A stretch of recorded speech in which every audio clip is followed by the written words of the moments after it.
There's one other thing I'll talk about before I look at solutions, which are very simple. Very simple. And that's the microchipped population. That's the one that probably sounds most bizarre, as I said earlier. But it is so close. We're already microchipping domestic animals as a matter of course. The Queen's had the corgis done. Did you see that? Last year, she's had the corgis microchipped and linked to a computer. Prince Charles, next you watch. It'll be. Sort him out. Funny. The technique that is being used to bring in the microchip population is another major mass mind manipulating technique. I call it the stepping stones technique. And a very good example of that is the European Union and what they have in America, the North American Free Trade Agreement, which is a free trade area, which is where the European Union started out, if you recall, and also what's happening in another free trade area in the Pacific Australia area known as APEC. The idea is to have the world government, and the bank and all the rest of it, and the next stage down from that will be the European Union, the American Union, which will be this North American free trade area, right the way through the Americas, from North to South America, in an American version of the European Union, and a Pacific version of it. They will be the three next stages down from the world government. And the stepping stones technique is how they're being introduced. If you take the European Union, if you started out at the end of the last war, and what we're heading to now had been suggested, one bank, one currency, centralized control of a superstate. Understandably, I know what my father would have said, who fought in that war. Excuse me a minute, can I just have a quick word here? We've just spent the last 5 years with 55 million people killed and many more severely injured to stop that happening. And you're asking us to do it without a bullet being fired. You must be joking. Go and have a cup of tea. So, what the stepping stones technique does, although it knows where it's heading, it does it in stages. It gets away with what it can get away with first of all, and then starts to move it along, and it presents every step as independent of all the others so you don't see the pattern. So what was suggested after the last war, not a European superstate, because that had no chance at that time, it was the common market, just a free trade area, ladies and gentlemen, nothing to worry about. And by the way, if we don't join, we starve. Little problem like that, you know. Well, we better join then, I guess, you know. So, suddenly, some of the states of Europe start to fuse their economies together in a free trade area. Now we're in the web, because it's suggested very strongly that if anyone pulls out, there will be economic chaos, certainly in the short term. So now we're in the spider's web. So the process then starts of evolving a free trade area into a European centralized superstate. And first we start having commissions which start dictating to nation states. Then we have talk about the central bank. And interestingly, you know, one of the things that was put forward to justify the one currency was the currency chaos in Europe.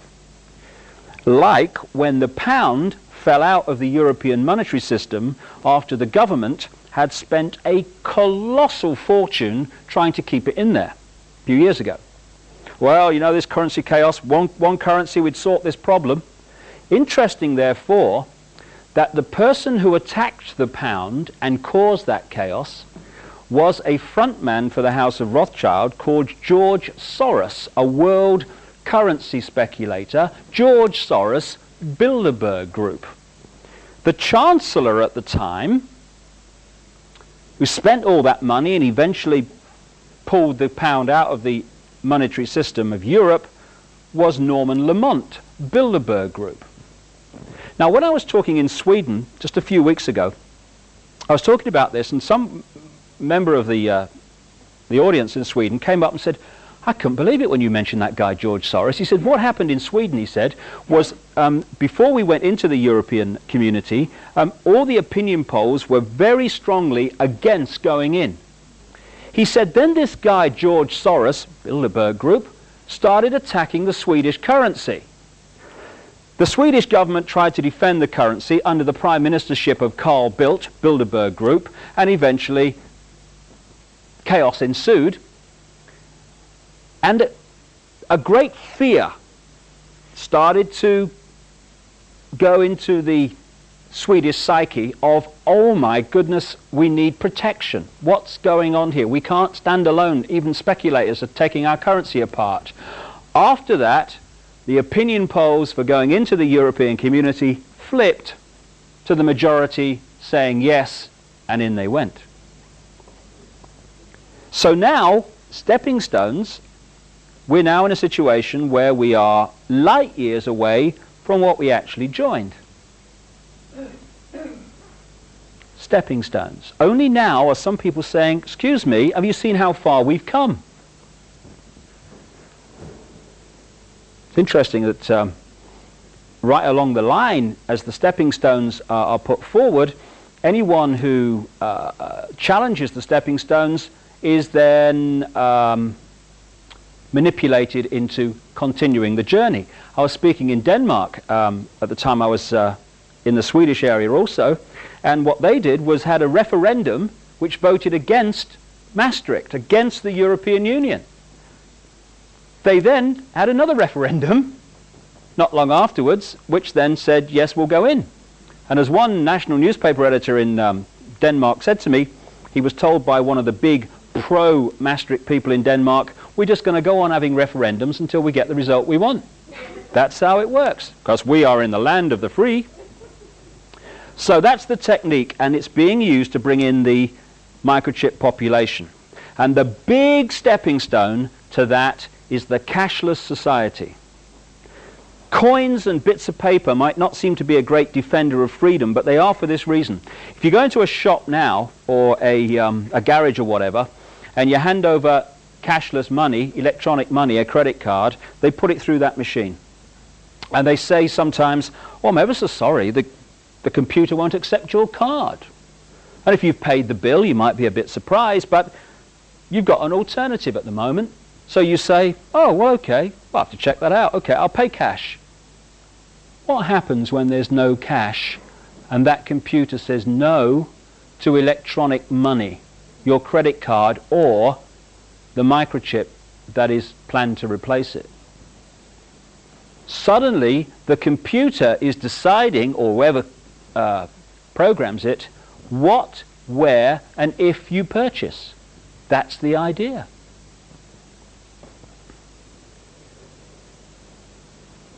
And if there's one thing in all this that is most important to reject, in my humble opinion, it is microchipping of people, because the implications are enormous. Some electronics people who've seen this sort of thing emerging have started to speak out. I've been reading some stuff by a guy in America called Carl Sanders, an electronics wizard. And he's pointing out that, in fact, he's talking himself about his own experience of attending meetings in America and Europe, attended by Henry Kissinger and the CIA, into microchipping of people. Not is it right, is it moral, but how do we get them to accept it? And as he points out, once people are microchipped, it's not just messages going from the microchip to the computer that should concern us, it's what's coming the other way. According to him, they can create, through this means, mass hysteria, mass depression, in other words, manipulate our emotions, and isolate one microchip in one person. I got some idea of the possibilities when I realized how Sky Television works. You know, this satellite television network we have in Britain. Well, if you want to join the Sky network thing, okay, you send your money off or whatever, and they send you a card. And it's programmed to descramble the channels you've paid for. Very straightforward. But if you want more channels than you've paid for once you've got the card, you would think, well, I did anyway, that you would send them more money and they'd send you another card programmed to descramble the channels you want added to it. No, no. What you do is you pick up the phone and you ring their number. It's in Scotland, I think. And they say, okay, what channel do you... Oh, I'll have that second movie channel, mate. Thank you very much, yeah. And they say, okay, put your television on the channel that you want. All fuzz, scrambled. So while you're still on the phone, they say, okay, just tell me what's happening to your screen. Only the channel appearing before your eyes, that's all. So I thought, how do they do that? I heard about it, gave them a ring. How do you do that? What they do is they send out a signal from this central, what do you call it, technology, I guess, and it goes to every decoder linked to the Sky system, but only your card with your number on it picks it up, it reprograms the card to take the new channel, and it comes up before your eyes. When you think there are two types of science in the world, there's the one that is taught in the universities and appears on the television, and there's another one that is light years ahead, secret science. What they can actually do compared with what we see they can do with things like the Sky television example are vastly, vastly advanced. I wrote a book called The Robot's Rebellion, and I talked about this microchip population idea, and I've even been surprised by the speed of it. I turned on the BBC a few months ago, and whether you saw this, it was funny. Tomorrow's World, you know the science program on the BBC? They had this item on microchipped people, see. What they said was, there's this problem with health records. I thought something must be done then, I suppose. The problem, apparently, was that they don't keep health records for long enough. So they're suggesting microchipping people with their health records to overcome this problem. Now, I never went to university, but I can actually see a solution to the problem of not keeping health records for long enough. Keep them longer. There you go. Let's all go and have a cup of tea. That's that sorted out. No, that's too simple. We've got to microchip people. The other thing they said was that doctors would like to have access to medical records if people have an accident. So microchip them. So, takes things on. I don't know about you, but when I was a kid, my mother was always saying to me, you have clean underpants on now, Dave, you might have an accident. You ever get some of that? Yeah. My mother's worst nightmare was not me having an accident so much as me having an accident with dirty underpants on. That was her worst nightmare. But all these years later, we've moved into the modern world. Now it's, you make sure you're microchipped, Dave, you might have an accident. Anyway, in this item, and I checked the date, it wasn't April Fool's Day or anything like that, they had this woman who had had an operation and had been microchipped with her medical records. Oh, it's ever so convenient, she said. I'm eating the cushion in the front room by now, you know. And then what happens, you know in the supermarkets, they got that thing they put across the barcode? Doctor walks into shop with one of them, rubs it up her front.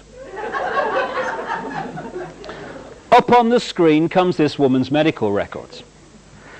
I thought, I'm going to wake up in a minute here, you know. But at the end of the item came the key little clip, not very long, by the managing director of the company that's produced the technology, the microchip. This is just the start, he says. We can put on this chip medical records, financial records, passport details, social security details, prison record, the flipping lot. Exactly, that is the idea. And it's been moving along unmolested for a very long time, because its great power is secrecy, and when you think that so much of the mainstream media is controlled by the very force that wishes to bring it about, it's not surprising that so little of it has come out. But I feel we're now in a time of enormous change, a great jump in human evolution, and therefore an energy of change is bringing this stuff to the surface, and its secrecy, its great power is being unveiled.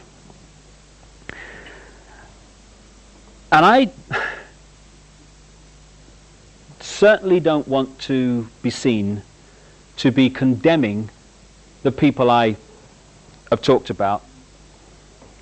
And I mean, I've heard some people who've investigated this without the spiritual balance, and they're saying, oh, hang 'em, rubbish. The people involved in this manipulation are, yes, exhibiting their state of being at this time in their eternal journey. They are exhibiting their attitude to life and the state of their mind, okay. But they're also making a massive statement about us, which we would do very, very well to acknowledge and think about. I don't talk about the Carringtons and the Kissingers and the Rockefellers with hate in my heart or condemnation. I just think we ought to know what's going on so we can stop it going on. Because what I've just described is actually a massive statement about us, because it can only happen because of us and the fact that we have conceded our right to our own power and our own control of our own lives.